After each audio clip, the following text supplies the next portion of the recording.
నమస్తే, welcome to one TV news. ముందుగా bulletin లో హెడ్లైన్స్.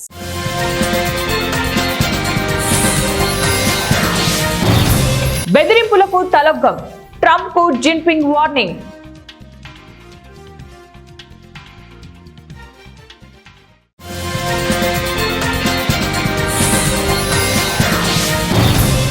భద్రత శాంతితోనే అభివృద్ధి, ఎస్సీఓ సదస్సులో మోదీ ఉద్ఘాటన.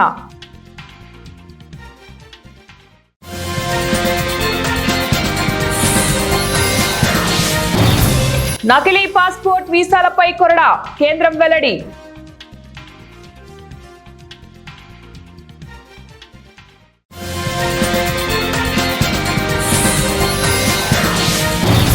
సుడాన్లో ఘోర ప్రమాదం, కొండ చర్యలు విరిగిపడి 1000 మంది మృతి.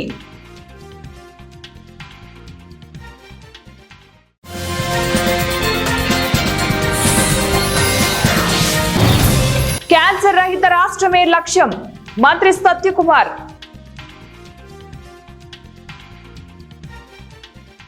చైనాలోని తియాన్జిన్లో జరిగిన 25వ షాంఘై కోఆపరేటివ్ ఆర్గనైజేషన్ సమిట్ వేదికగా అమెరికా అధ్యక్షుడు ట్రంప్ కు చైనా ప్రెసిడెంట్ జిన్పింగ్ పరోక్షంగా హెచ్చరికలు జారీ చేశారు. ప్రపంచ దేశాలపై అమెరికా వేస్తున్న టారిఫ్లకు భయపడేదే లేదని తేల్చి చెప్పారు. ట్రంప్ వైఖరి కారణంగానే ప్రపంచంలో పరిస్థితులు అస్థిరంగా అల్లకల్లోలంగా మారాయని మండిపడ్డారు. దేశ అంతర్గత వ్యవహారాల్లో ఇతరుల జోక్యాన్ని నివారించాలని ప్రపంచ దేశాలకు ఆయన పిలుపునిచ్చారు. ఈ సదస్సుకు ఎస్సీఓ సభ్య దేశాల ప్రధానులు, అధ్యక్షులు హాజరయ్యారు. పహల్గామ్ టెర్రర్ అటాక్ ను అందరూ ఖండించారు. టెర్రరిజంపై పోరులో ద్వంద్వ విధానాలు పాటించడం సరికాదని స్పష్టం చేశారు. పాకిస్తాన్ ప్రధాని షహబాజ్ షరీఫ్ కు ప్రధాని నరేంద్ర మోదీ పరోక్షంగా జలక్కిచ్చారు. ఇండియా చైనాపై బార్డర్ టెర్రరిజం తీవ్ర ప్రభావం చూపుతున్నదని, ఉగ్రవాదం అనేది మానవత్వానికి, శాంతికి ముప్పుగా పరిగణించబడిందని అన్నారు. టెర్రరిజానికి కొన్ని దేశాలు బహిరంగంగా మద్దతిస్తున్నాయని విమర్శించారు. ఉగ్రవాదంపై రాజీ పడేదే లేదని మోదీ తేల్చి చెప్పారు. షాంఘై సహకార సంస్థ పట్ల భారత వైఖరి విధానాన్ని ప్రధాని నరేంద్ర మోదీ వివరించారు.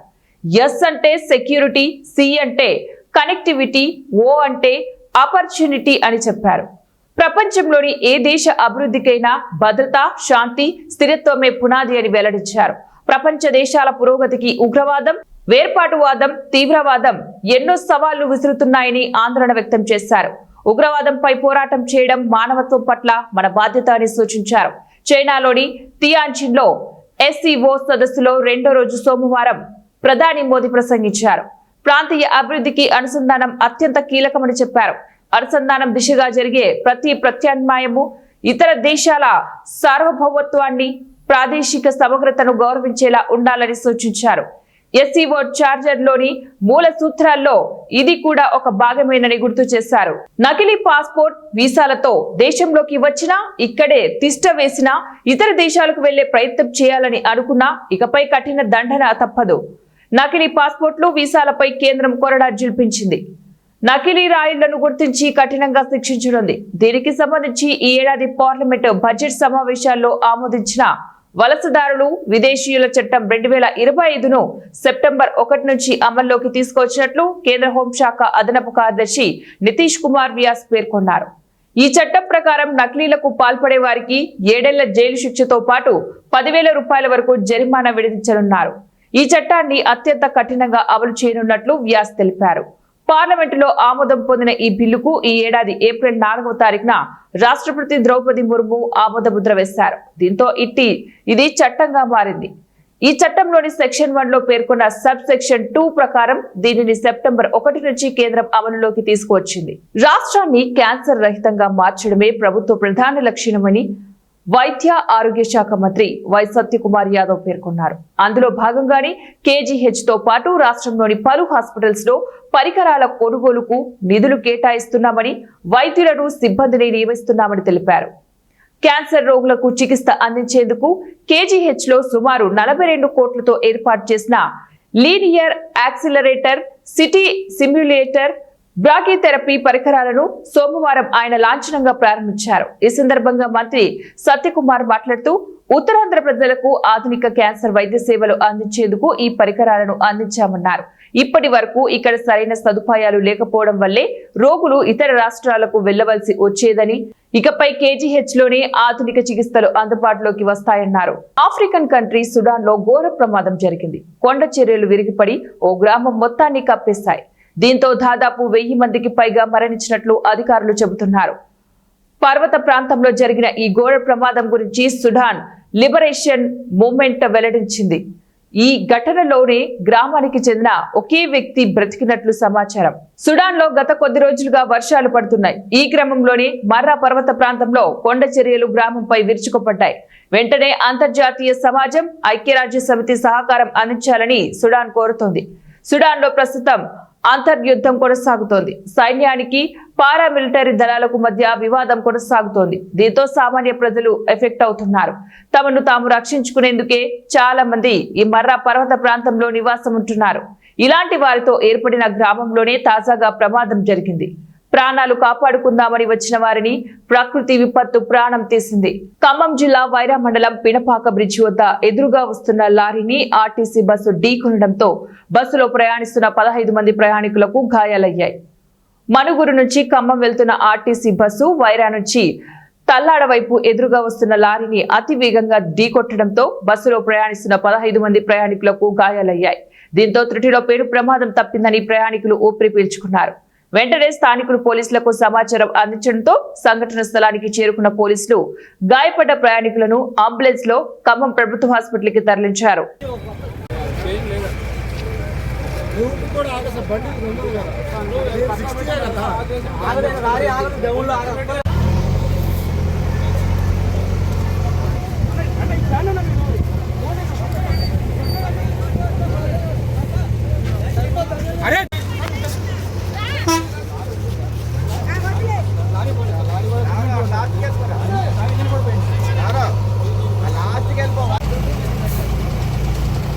కర్నూలు జిల్లా Pattikonda community health care centre లోని చిన్న పిల్లల డాక్టర్ సత్యనారాయణ రెడ్డి వాతావరణ మార్పుల వల్ల వచ్చే టైఫాయిడ్, డెంగ్యూ, మలేరియా వంటి జ్వరాలపై పిల్లలు మరియు తల్లిదండ్రులు తీసుకోవాల్సిన జాగ్రత్తల గురించి తెలిపారు.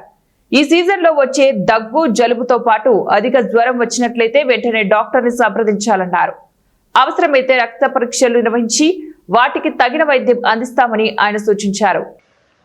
28వ తారీఖు వచ్చినాం మేడం. మేము పత్తికొండ గవర్నమెంట్ హాస్పిటల్కి వచ్చినాం. పాపకు కుర్చీ మాదిరికి వచ్చింది. ఉదయం 7 గంటలకు వచ్చే తలక గవర్నమెంట్ హాస్పిటల్లో నర్సు పట్టించుకునేది. నర్సు చూసి వీడియో తీసి సార్ చిన్నపిల్లల డాక్టర్కి పిల్ల పంపించింది. సార్ వచ్చి కేస్ టేకప్ చేసినాడు. వచ్చి బాటిల్ పెట్టి గవర్నమెంట్ మందులతోనే బాగా చేసినారు.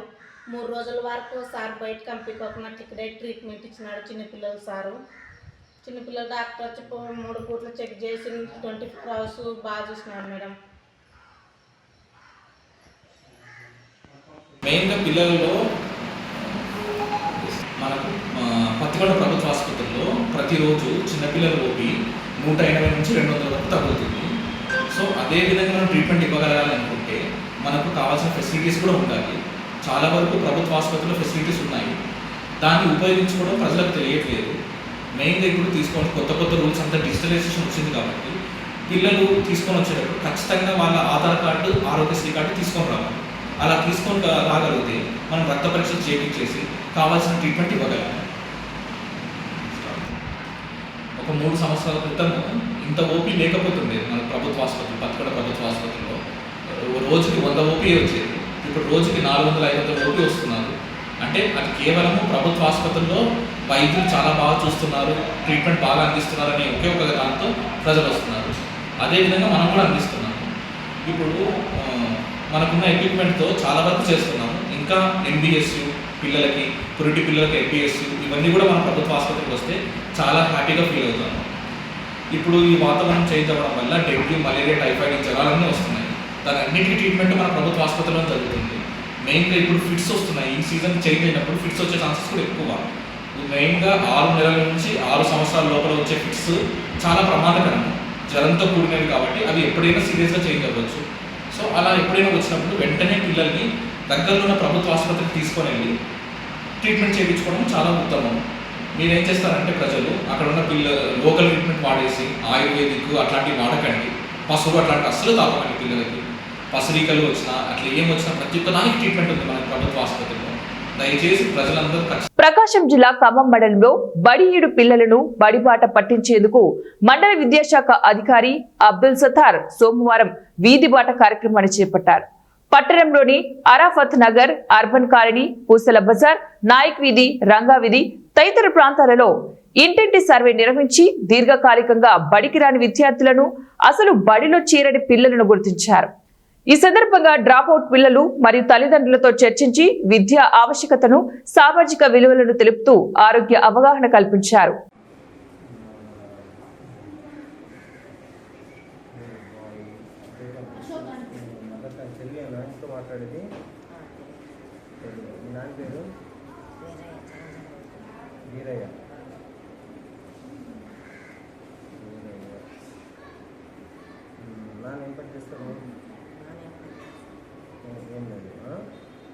కాంగ్రెస్ పార్టీ అధినేత రాహుల్ గాంధీ నోరు అదుపులో పెట్టుకోవాలని బీజేపీ మహిళా మోర్చా నాయకురాలు గీతా మాధురి మాలతి మండిపడ్డారు.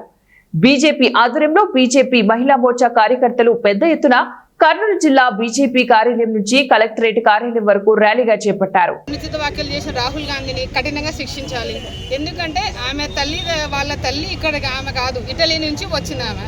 అందుకు ఆయనకి భారతదేశ విలువలు తెలియక మహిళలు ఎలా మాట్లాడాలో మనకి బుద్ధి లేకుండా మాట్లాడుతున్నాడు. భారతదేశంలో పుట్టే మహిళలకి ఎలాగా ఏంటి అని తెలుస్తుంది. మా మోడీ గారు మహిళలకు 33% ఇచ్చి చాలా కార్యక్రమాలకు అన్నిటికీ మహిళలకి పెద్దపీట వేసి ఉంది మాకి. ఇప్పుడు మా నిర్మలా సీతారామన్ గారు, ముర్ము గారు అందరికీ మహిళలకు పెద్దపీట వేస్తే ఈ వెధవ రాహుల్ గాంధీ గారు వాడికి ఏం తెలియదు కానీ తెలియకుండా ఆమె స్వర్గస్థురాలు ఆమె మీద అన్నారు. ఏదో బతుకున్న వాళ్ళని అన్నారనేది కాదు, చనిపోయిన ఆమె మీద అనడము, నువ్వు పోయిన ఓట్ల పని చూసుకోకుండా ఈ పని చేయడం ఎందుకు? 53% రిజర్వేషన్ ఇచ్చినటువంటి ఆనందకరమైన సమయంలో ఈయన ఇట్లా మహిళల మీద మాట్లాడడం వల్ల మహిళలంతా కూడా ఈరోజు బయటికి రావాలా వద్దా అనే పరిస్థితి ఏర్పడింది. ఎక్కడో ఇంట్లో ఉన్నటువంటి మోదీ గారి తల్లి గారి మీద మాట్లాడినటువంటి మాటలైతే ఇవాళ బయట మహిళలు ఎంతో సేవ చేద్దామంటూ సంఘ సేవ కొరకు రాజకీయంలో వస్తూ ఎంతో ఉన్నతమైన స్థానాల్లో ఉన్నటువంటి మహిళలను కూడా రేపొద్దున మాట్లాడడు అని ఎలా అనుకోవాలనే విధంగా ఉన్నటువంటి పరిస్థితి. ఒక ఉన్నతమైన స్థానంలో ఉన్నటువంటి వ్యక్తే అలా మాట్లాడితే మహిళలు రేపు ముందు ఎలా వస్తారు, ఎలా చేస్తారు? ఇప్పుడు డిఫమేషన్ అంటూ మోడెస్టీ ఉమెన్ కింద ఎన్నో చట్టాలు ఉన్నాయి, అయినా కూడా భయం లేకుండా చట్టాలను కూడా వ్యతిరేకిస్తున్నటువంటి పరిస్థితి. ఇట్లాంటి వ్యక్తులను, ఈ నీచమైన మాటలు మాట్లాడే మానవులను కూడా ఇంకా వారికి ఎంకరేజ్ చేస్తున్నటువంటి విధంగా కూడా ఇతని మాటలు ఉన్నాయి. రేపు ఇలాంటి పరిస్థితి వస్తే మహిళలు ఎవరు కూడా ఇలా ఊరుకుంటే పరిస్థితి లేదు. వారికి ఎలాగూ నేను ఓడిపోతా అని పిచ్చి పిచ్చి మాటలు మాట్లాడే ధోరణి వినేసి. మేడ్చల్ జిల్లా ఉప్పల్ నియోజకవర్గం Beerpet HB colony Krishnanagar youth association ఆధ్వర్యంలో రోడ్ నంబర్ 1లో ఏర్పాటు చేసిన వినాయకి మండపం వద్ద అన్నదాన కార్యక్రమాన్ని నిర్వహించారు.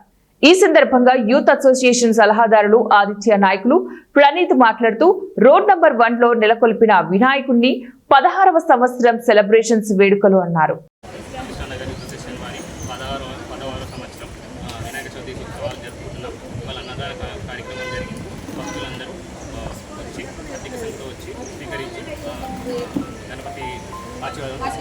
जय बोलो गणेश महाराज की जय, जय बोलो गणेश महाराज की जय। వినాయక ఉత్సవాలు జరుపుకుంటాము.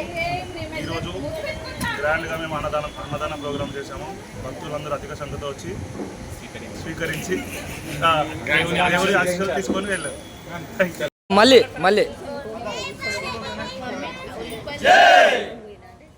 జై బోలో గణేష్ మహారాజ్ కి జై. అంబేద్కర్ కోనసీమ జిల్లా ఆలమూరు సబ్ రిజిస్టర్ కోన విమల సరోజిని కుమారి ఏసీబీ వలలో చిక్కారు. 28,000 రూపాయలు లంచం తీసుకుంటుండగా రెడ్ హ్యాండెడ్ గా రాజమండ్రి ఏసీబీ డీఎస్పీ ఎం కిషోర్ బృందం పట్టుకున్నారు.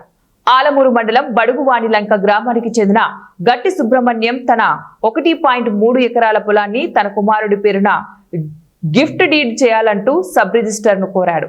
అందుకు 50,000 రూపాయలు డిమాండ్ చేయగా 28,000 రూపాయలకు ఒప్పందం కుదుర్చుకుని గట్టి సుబ్రహ్మణ్యం ఏసీబీ అధికారులను ఆశ్రయించాడు.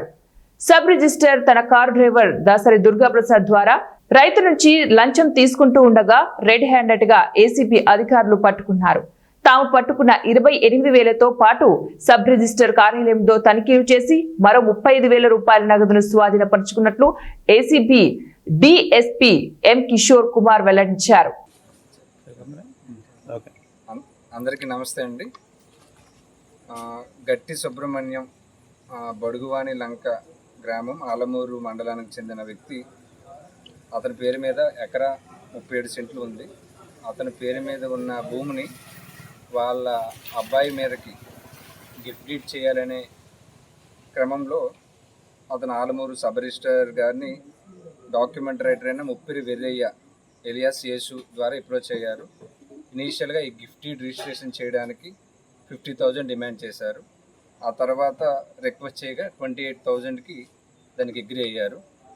ఈరోజు రిజిస్ట్రేషన్ అయిపోయిన తర్వాత ఏదైతే ఈ 28,000 ఉన్నదో 28,000 కూడా సబ్ రిజిస్టర్ గారు అయిన విమల సరోజిని కుమారి, సబ్ రిజిస్టర్ ఆలమూరు, ఆమె యొక్క డ్రైవర్ దాసరి దుర్గాప్రసాద్ ద్వారా ఈ 28,000 తీసుకోవడం జరిగింది. మేము ఆ 28,000 తీసుకునేటప్పుడు రెడ్ హ్యాండెడ్గా పట్టుకున్నాం. అతని దగ్గర నుంచి 28,000 డ్రైవ్ అమౌంట్, అదేవిధంగా ఇంకా ఈ ఆఫీస్లో అన్అకౌంటెడ్ క్యాష్ ఒక 35,000 కూడా మేము రికవరీ చేసాం. ఎవరైతే వీరు ఉన్నారో వీళ్ళిద్దరిని కూడా అదుపులోకి తీసుకున్నాం. తర్వాత జ్యుడిషియల్ రిమాండ్కి మేము పంపిస్తాం. పీపుల్ అందరికీ రిక్వెస్ట్ ఏంటంటే, ఎవరైనా సరే గవర్నమెంట్ ఉద్యోగులు మిమ్మల్ని బ్రైబ్ అమౌంట్ డిమాండ్ చేస్తే రాజమండ్రి ఏసీబీ అనకాపల్లి జిల్లా ఎస్ రాయవరం మండలం పెనుగొల్లు గ్రామంలో ఏపీ హోంమంత్రి వంగలపూడి అనిత పర్యటించారు. ఉదయం గ్రామంలో చేరుకున్న మంత్రి ఇంటింటికి తిరుగుతూ స్వయంగా పింఛన్లు పంపిణీ చేశారు. హోంమంత్రి అనిత పెనుగొల్లు చేరుకోగానే గ్రామంలో చలాకీగా తిరుగుతూ ప్రజలతో మమేకమయ్యారు. ఇంటింటికి వెళ్లి వృద్ధులు, మహిళలకు పింఛన్లు అందజేసిన మంత్రి ప్రతి ఒక్కరిని ఆప్యాయంగా పలకరించారు. ప్రజల యోగక్షేమాలు అడిగి తెలుసుకున్న అనిత వారి సమస్యలు వినిపించగానే వెంటనే అధికారులను పిలిచి సూచనలు చేశారు. స్టెప్ వేస్తాను, ఒక 4 అడుగులు వేస్తాను. అర్థమైందా? నీ కాళ్ళ మీద నువ్వు నిలబడాలి. ఎంతకాలం అమ్మ నాన్న ఉంటారు? అమ్మాయి చదువుకున్నావు కదా 10th వరకు. మిగతాది కార్యక్రమం మన వాళ్ళు చెప్తారు. ఒకసారి ట్రై చేయండి. ఇదొకటేనా, మార్పుకి ఒకటి, రెండింటికి ట్రై చేయండి. అది హైవే కదా, హైవే పాయింట్లో ఏదో ఒక చిన్న షాప్ అరేంజ్ చేయగలిగితే బెటర్ వన్ అవుతుంది. లేదు ఇంట్లోనే అమ్మాయి చేసుకుంటానన్నా కూడా ఆన్లైన్లో చక్కగా ఇంట్లో కూర్చొని వ్యాపారాలు చేస్తున్నారు. జాగ్రత్తగా చేసుకో. వచ్చే పెన్షన్ మీద ఒక పెన్షన్ అనేది నీకు సపోర్టింగ్ ఇవ్వాలంతే. దాన్ని పట్టుకొని నువ్వు బయట రావాలి. ఓకేనా? గుడ్. అమ్మాయి ఫింగర్ ప్రింట్ తీసుకున్నారా?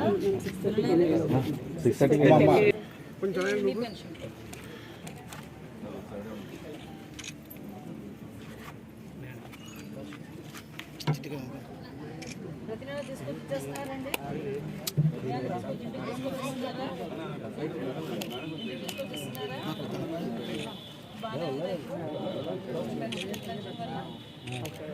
అందుకే ఇల్లు వచ్చినా నెల అయ్యేసరికి 1వ తారీఖు అయ్యేసరికి కంపల్సరీ ఉదయాన్ని తీసుకొచ్చిమ్మని పంపించారు చంద్రబాబు నాయుడు గారు. ఎంతమంది పిల్లలు?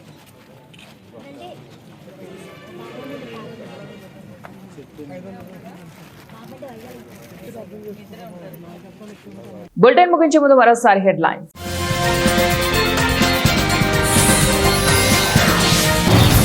బెదిరింపులకు తలొగ్గం, ట్రంప్ కు జిన్పింగ్ వార్నింగ్.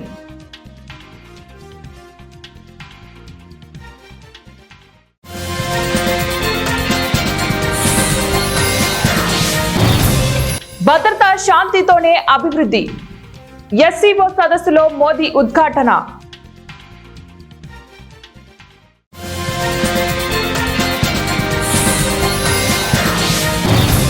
నకిలీ పాస్పోర్ట్ వీసాలపై కొరడా, కేంద్రం వెల్లడి.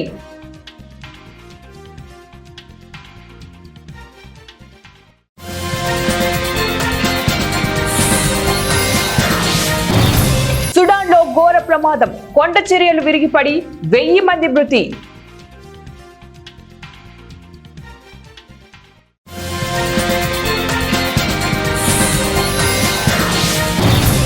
క్యాన్సర్ రహిత రాష్ట్రమే లక్ష్యం మంత్రి Satyakumar.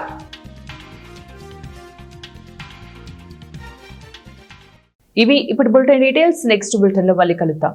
Until then, keep watching 1TV News.